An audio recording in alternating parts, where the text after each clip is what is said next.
Hey everybody, I'm Jay, and today I want to talk a little bit more about one of my favorite cartoons from the 1980s.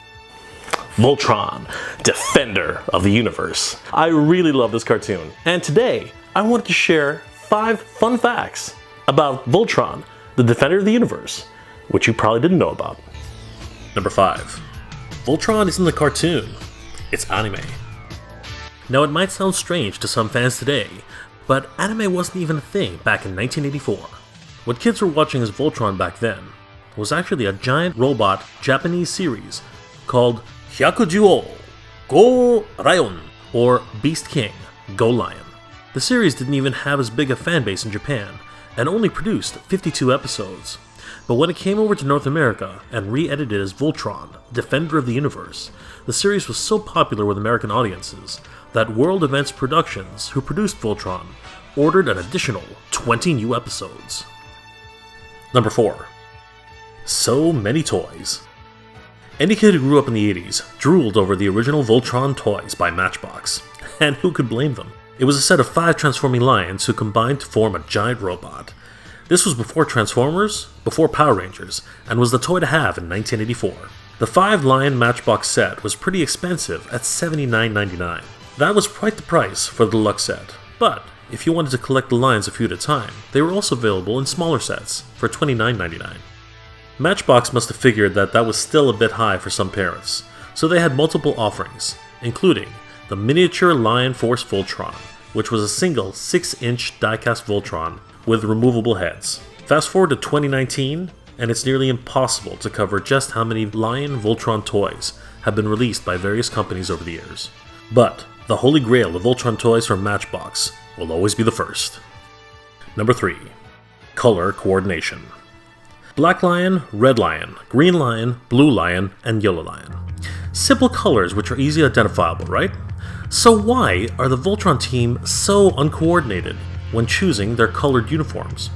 I mean, at the start of the series, we have Keith, Sven, Lance, Pidge, and Hunk, who wear black, red, blue, green, and yellow respectively. So you'd think they'd be able to jump into the corresponding lions of the same color, right? I mean, the Power Rangers, who arguably have a similar color scheme, were able to figure it out. But no. The very first time we see the team jump into the lions, Keith jumps into the green lion, Lance jumps into the red lion, Sven jumps into the blue lion, and Hunk is the only one who can properly jump in to the yellow lion. Now, spoilers ahead, we know from the story that the black lion couldn't be activated because the key was missing, so only 4 of the lions could be activated. But once they found the key, it doesn't get that much better. Apparently, Pidge and Hunk are the only ones who are color coordinated enough to jump into their lions, where Lance stays in the red lion, Sven moves to the blue lion, and Keith jumps into the black lion. So what the heck is going on? This is another example of how anime culture shines through in Voltron. In Japanese hero shows, or Sentai, team leaders are signified by the color red. You can see this in shows like Power Rangers, where the Red Ranger is normally the leader of the group. This became a problem for the Voltron team, as the main body of Voltron is black, but also forms the head of Voltron.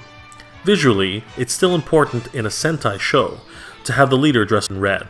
And because of this, the Voltron team is pretty much unable to color coordinate, leading to years of questions about why Keith wears red. Number 2. What an epic opening, but not so much in Japan. Have you ever stopped and wondered, what does the Japanese opening sound like? Wonder no more.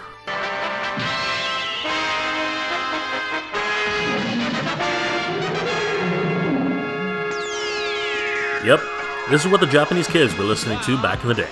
It's pretty obvious that the Japanese opening wasn't nearly as epic as what we got here in North America, but it still has its charm. And thanks to World Events Productions, we were able to avoid this adorableness.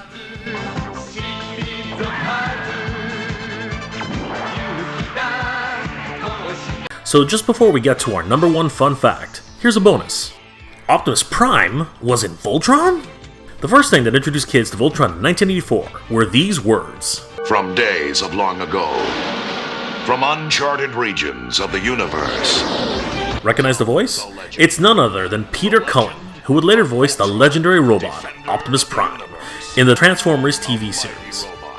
The Lion Voltron opening is by far one of the greatest intros in cartoon history, filled with legends, great action, and a quick summary of what to expect in the show.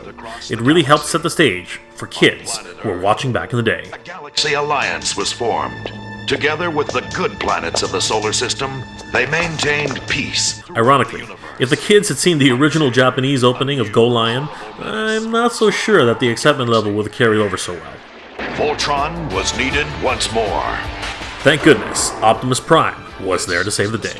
Thanks, Peter Cullen. Super force of space explorers. Number 1. Voltron was a mistake. Wait, what? It's hard to believe at first that the giant robot we know as Voltron was actually never meant to be Voltron. When World Events Productions started looking for an anime series to bring over to North America, they had originally wanted to translate and localize the 1979 anime series OPTIMUS, which featured a giant robot with a lion's head as its chest.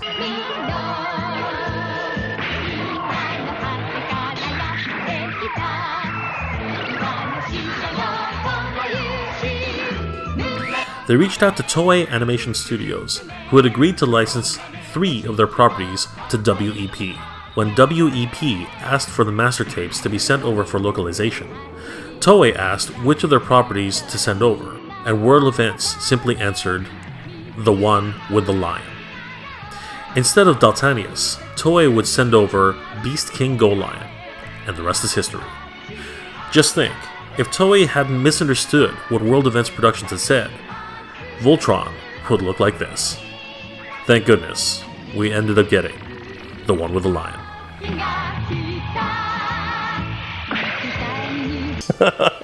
Well guys, that's 5 fun facts I bet you didn't know about the legendary Voltron, Defender of the Universe.